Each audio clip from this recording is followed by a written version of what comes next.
Meditação e Covid-19. Eu sou profissional de saúde e não consigo me organizar no meu trabalho por me cobrar muito. A meditação pode me ajudar? De muitas formas também. Então, geralmente, quanto mais tarefas a gente tem para fazer, mais turbulenta a nossa mente vai estar. Então, eu trazer a minha atenção para o aqui e agora é extremamente importante, para eu não acabar me perdendo nas coisas que eu tenho para fazer. Então, eu sempre falo que tem um mito que eu acho que é muito prejudicial hoje em dia, que é de multitarefas, Então, pessoas que conseguem fazer mais de uma tarefa ao mesmo tempo. E isso é impossível pela neurociência. Então, já é comprovado que a gente não consegue prestar atenção em duas coisas ao mesmo tempo. A gente pode até ter essa sensação, mas na verdade a gente sempre está negligenciando mais uma coisa para focar em outra. Então, a chance de eu começar a me perder quando eu estou com a mente turbulenta é muito maior, a chance de eu errar. Ou a chance, por exemplo, de aparecerem pensamentos enquanto eu estou com a mente turbulenta e eu não perceber. Por exemplo, pensamentos de eu não vou dar conta disso. E aí eu acabar me desesperando e às vezes nem saber por que eu me desesperei logo de início. Então, a meditação, a gente está presente aqui, ela tem muita função, Então, ela pode ajudar a gente desde trazer a atenção para a tarefa que a gente está fazendo e ir fazendo uma coisa de cada vez, como ela também pode ajudar a gente a perceber esses pensamentos que podem vir surgindo, de eu não vou conseguir ou de vai dar tudo errado e falar, não, calma, vamos tentar dar o melhor que eu puder, ou como que eu posso me cuidar mais. Outra coisa que os profissionais, quando tem muita coisa para fazer, acabam fazendo é negligenciar a própria saúde ou os próprios momentos de descanso e lazer. Então, quando a gente senta para meditar, isso pode ser tanto um momento que a gente tira para nós, para nossa saúde mental, como também para a gente perceber do que o nosso corpo está precisando agora. Será que vai adiantar eu ficar trabalhando quando o meu corpo está pedindo para eu comer? Ou quando está pedindo para eu fazer xixi? Ou quando está pedindo para eu tirar um cochilinho? Então, talvez seja muito importante a gente passar a prestar mais atenção no nosso corpo. E isso não vai diminuir a nossa produtividade, o nosso tempo. Pelo contrário, vai fazer a gente ganhar tempo. É uma coisa que a gente tem dificuldade de acreditar, mas é muito real. Tem uma frase do Buda que eu gosto muito e que ele fala assim: se você estiver calmo, tire 10 minutos para meditar. Agora, se você estiver muito turbulento, com muita coisa para fazer, tire 1 hora. Isso acaba ajudando mais do que atrapalhando. Eu tenho crianças em casa e sinto que este momento trouxe uma inquietude ainda maior para elas. A meditação pode ajudar? Com certeza. Então, eu sempre falo que tem 2 formas da meditação ajudar para as crianças. A primeira é começando com os próprios pais. Então, se eu estou muito ansioso, muito agitado, a criança ela percebe isso. E muitas vezes ela acaba até repetindo um pouco desse comportamento e ficando mais agitada também. Então, quando eu medito, eu consigo estar mais presente também com meu filho, por exemplo. Muitas vezes os pais brincam, ou com as crianças, ou leem histórias pensando em outras coisas. E uma das coisas que mais influencia na saúde mental da criança é o que a gente chama de tempo de qualidade.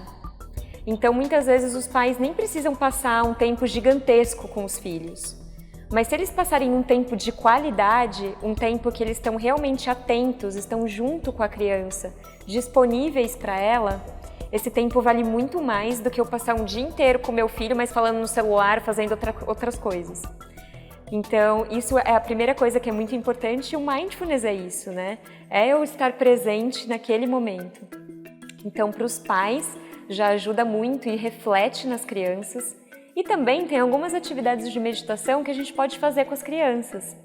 Uma que eu acho bem legal é, por exemplo, deitar a criança na cama dela ou no tapetinho e colocar um bichinho, em cima da barriga. E aí você pede para a criança ir vendo o bichinho subindo, quando inspira e descendo na expiração, que é uma forma da criança começar a prestar atenção na própria respiração. Então essa é uma das coisas que a gente pode usar. E também a gente pode usar as práticas informais com as crianças. Então lembra que eu falei que quando a gente come, a gente também pode estar meditando? A gente pode estimular as crianças a fazer isso. Então, por exemplo, prestar atenção na textura da frutinha, né? Ou na textura do que ela está comendo, no sabor, no movimento que a língua dela faz, que é uma forma até que meio lúdica, né? Da gente fazer a criança a prestar atenção no momento presente, no aqui e agora. E a gente pode fazer isso com a comida, a gente pode fazer isso quando a criança está no banho, por exemplo, né, dela perceber a diferença das texturas de cada lugar da pele.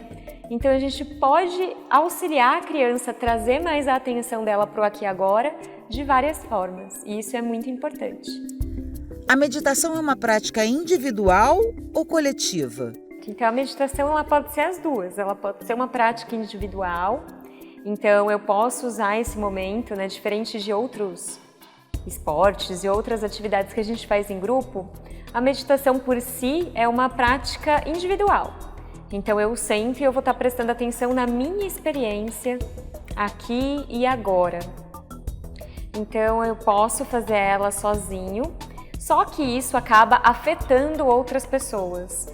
Então é muito comum quando, por exemplo, alguns participantes terminam um grupo de 8 semanas de Mindfulness, por exemplo, falarem que a família relatou, né, que a pessoa estava diferente, que a pessoa estava mais calma, que a pessoa estava mais gentil, porque é um processo que a gente trabalha quando a gente começa a meditar, e se a gente está mais presente, isso acaba afetando também outras pessoas. Tem até estudos que mostram que pessoas que são mais presentes no aqui e agora são vistas como pessoas mais queridas, mais fáceis de lidar, mais gentis. Então é um processo individual que acaba afetando o coletivo, vamos dizer assim, né? Por exemplo, uma coisa que eu sempre uso como exemplo é casais, por exemplo. Muitas vezes o parceiro está falando e a gente já está pensando na resposta que a gente vai dar, não está nem ouvindo o que ele está falando. Então, quando eu começo a meditar, eu começo a treinar a minha escuta também.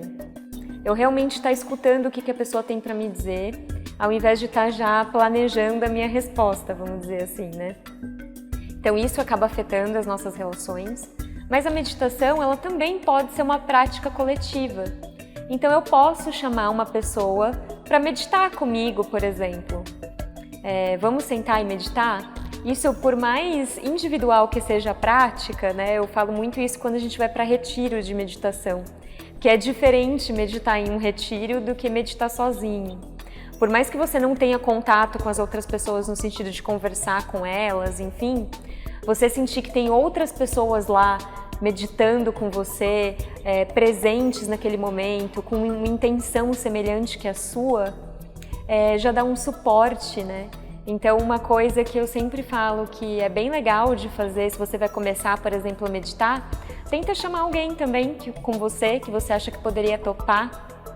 Pode começar com um amigo, com o seu parceiro, com alguém do trabalho. E vocês irem se apoiando também, uma pessoa ir estimulando a outra, né, a fazer as práticas, a sentar. Então, ela pode ser muito rica nesse sentido. Como a meditação pode ajudar na saúde física, além da mental? Então, a meditação, ela com certeza ajuda na nossa saúde física também. Primeiro que a gente separa um pouco, né, a mente do corpo, mas essa separação, na verdade, ela não existe. Então, se eu estou mais saudável mentalmente, isso vai ajudar a minha saúde física e o contrário também. Se eu tenho uma dor, por exemplo, isso vai afetar o meu psicológico. A meditação, ela traz muitos benefícios para a saúde física. Então, por exemplo, quando eu sento para meditar, a minha pressão diminui, os meus batimentos cardíacos diminuem. E isso traz consequências para a minha saúde física. Já tem estudos mostrando, por exemplo, que em meditadores a imunidade deles é melhor. Então são pessoas mais imunes a gripes, pessoas mais imunes a pegar doenças infecciosas.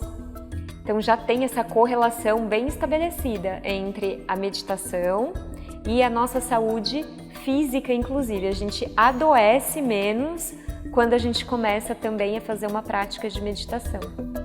Existe alguém que não pode praticar a meditação?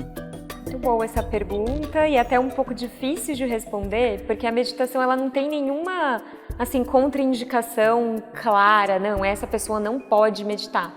O que a gente pede é realmente para a pessoa notar como ela está naquele momento, igual eu disse no início, né? Se ela está naquele momento muito ansiosa, ou, por exemplo, se ela acabou de perder alguém muito importante, está num luto, se a pessoa está com sintomas psicóticos, por exemplo, né? Que é ouvir vozes, ver coisas, e está precisando de um auxílio mais emergente, vamos dizer, de medicação, de um auxílio médico.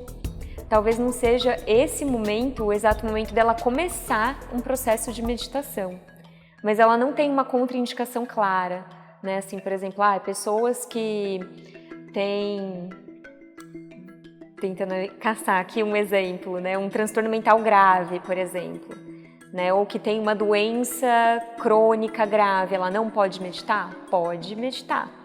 A questão é só a gente perceber um pouco o momento e como que a gente vai começar a fazer isso.